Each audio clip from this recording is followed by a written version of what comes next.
So a lot of people, they want to get Hex mainstream, and one of the things like people do, which I think is a little bit of a miss. It's not completely. I think it does some help, but it's like they want to get like Richard Hart onto like onto, let's say, Grant Cardone. So a cryptocurrency guy, a very niche cryptocurrency guy. Like, it's not like Bitcoin or Ethereum. It's very niche. It's still on the fringes. It's still kind of gate kept, and they want him talking to this audience that has like no familiarity with that. And the comparison I gave it to was like, you have this boxer with a lot of talent that could maybe even contend for the belt, but you don't put him at the main event for a couple of years even. So I'd want you to maybe go in on the promoting and how that works, and how to really get something to the point where it's like, once Richard Hart would be on one of these mainstream things, people would actually give a fuck. Right, exactly. That's the key. And the problem is that if you were to put someone like Richard Hart on a mainstream thing right away, it would be the equivalent of putting a fighter on pay-per-view right away. It wouldn't work, because not only would that fight flop because nobody cares about it, but then going forward, people would be like, oh, that fight flopped. It looks bad. This, and this, and this, and this. We're not interested in him. Because you only get one time to make a first impression, that saying goes. Great point. So you gotta build that up accordingly. So what you'll see a lot of times is you'll put him on the undercard, then you'll put him on another undercard. Very rarely do you see young prospects, unless you're like a huge prospect, get on that mainstream main event right away. Then you go main event, then you step up a better opponent, then a better opponent, then a better opponent, then a pay-per-view you do, then another one. Then you eventually get the super fight. And the thing with boxing is that they don't fight that frequently. So you need to do all these things to set up that one big event. I remember seeing a quote video, John Horn. He was Mike Tyson's manager, and he said in these other sports, like let's say you have the NFL, you have a Super Bowl every single year, or other sports, you have a championship every single year. You have a built-in storyline, the champion, and it's always going to be big. It might be bigger based on who's in it or not, but you always have a big deal because it's a Super Bowl. In boxing, you don't have that. You don't have such a thing. You don't have a built-in storyline. So they have to build in the storyline for you, and that's why it takes years and years and years to build up a mega fight. So, yeah, if you put Richard Hart on The View right now or on Grant Cardone, it'd be like, what is this?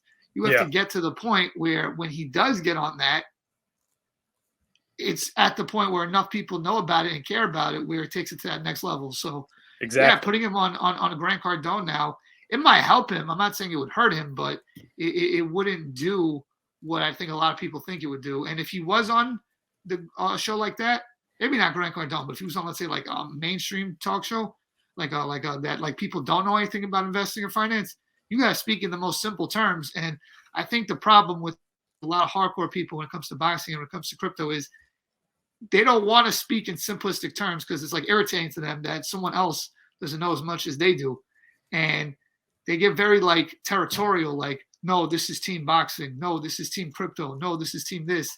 And it's like, I don't want to have people who know less than me into this. I don't want to have people that know less than me conversing with me, have a conversation with me. And the problem with that is that your thing's not going to grow if you do that. And the money that the casual person spends is the same money that the hardcore person spends. The $100 that they put in is the same 100 that you put in. The 1,000 they put in is the same 1,000 that you put in. And if you want your thing to get bigger and better, you're going to need some of those people because not everyone's going to be as into it as you are. And I think that's the problem that people fall into when they are into these niche things. And when you take something mainstream, you take something like Starbucks, you take something like the NFL, some guy might watch one NFL game a year. Some guy might watch one NFL game a week. Some people might watch every NFL game. Some people might go to Starbucks every single day. Some people might only know what Starbucks is. They might go once a year, but in order for that thing to grow, more casual people have to get into it. So I think that's the biggest mistake that people make. That's the biggest miss people make. They try to overcomplicate it and try to tell them everything about this and this and that in crypto. Keep it as simple as possible at first. And then if they're more into it, you could, build your way up because you didn't know everything you know now about crypto when you first started. But first you probably heard about it through somebody. I never asked you that. What got you into it even? First you probably heard about it from somebody, a friend or online or whatever. And then you probably like, oh, this is interesting. And now look at you. So, yeah. Yeah, no, I love everything that you just said. It's like so practical with regards to this because like you said, like these people are very technical and it gets frustrating. They have to explain it on, a very simple level. And it's 100%. like, let's say, okay, you get Richard Hart on The View. What would be like, you get him on Jimmy Fallon. It's like, where are you going to start? Fallon's probably going to be like, isn't it that FTX, crypto scam thing? And then he's going to have to explain all that. By the time he's finished, with that, he's not even getting to Hex. It's like, that's why I'm trying to say, like, you want to pique people's interest now.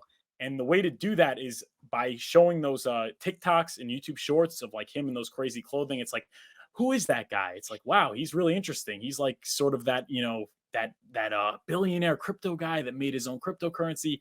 And then things start peaking. People get interested, and then they start watching more, and maybe they learn more about crypto. And obviously crypto is emerging its way into the mainstream.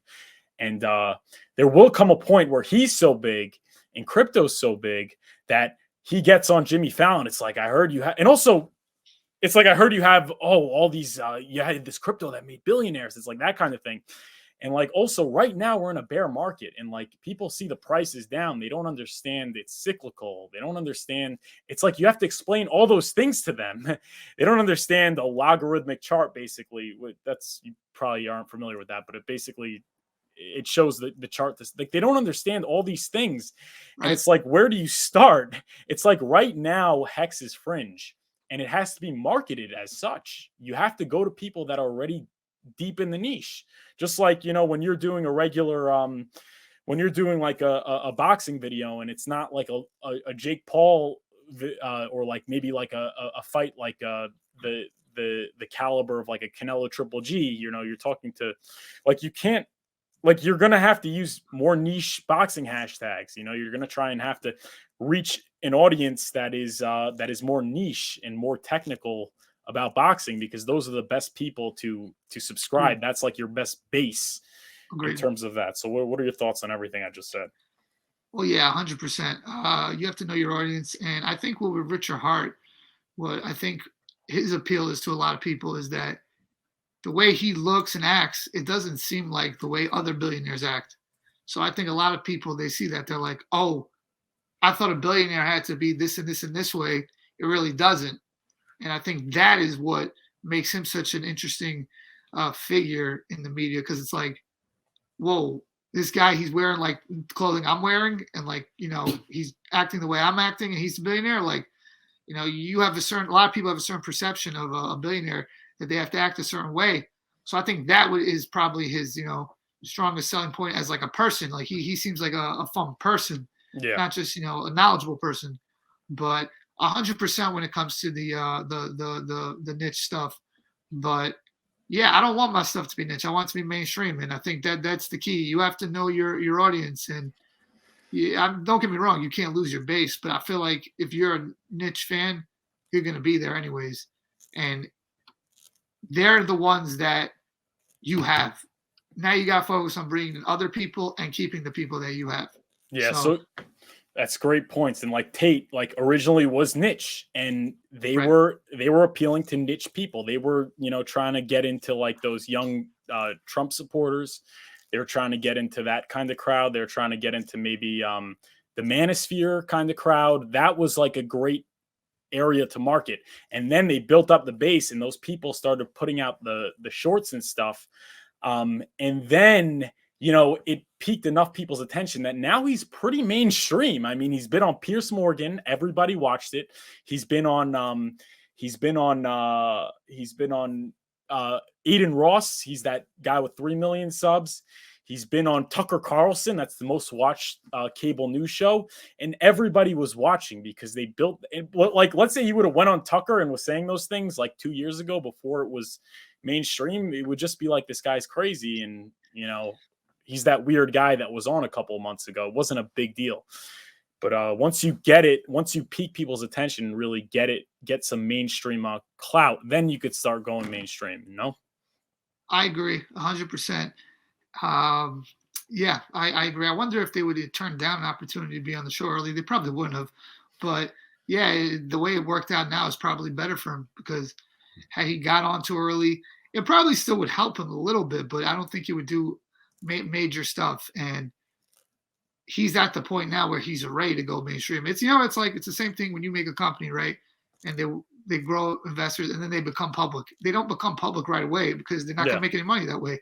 They become public when it's ready to take off because they have enough people into it where now we could really blow this thing open.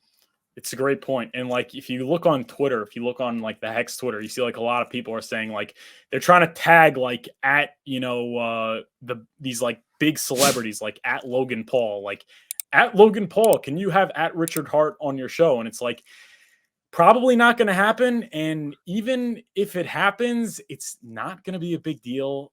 It'll just be sort of a drop in the bucket. There are a lot of people that come on Logan Paul's show and it's not a big deal. And I don't see why he'd be the exception at this point. Agreed. But that could change. And I keep on thinking, like, if instead of like exerting all your energy to try and catch these people's attention, why don't you just make 1 or 2 shorts a day? Those things have been going far beyond anything. Like there's been like a huge just increase in the attention brought to Richard Hart just from starting these shorts and TikToks. But so guys, again, subscribe to Joey Talks Boxing. Excellent insight into boxing, and he's trying to make it mainstream, and he's a Mexican. Okay, so he's a Pulse X OG. But for real. Look in the comments. We got Moon Mutt. Don't get to see you live very often, but I watch all your stuff. Love what you're doing. Thanks, bro. Appreciate you tuning in, Moon Mutt, and please like and subscribe.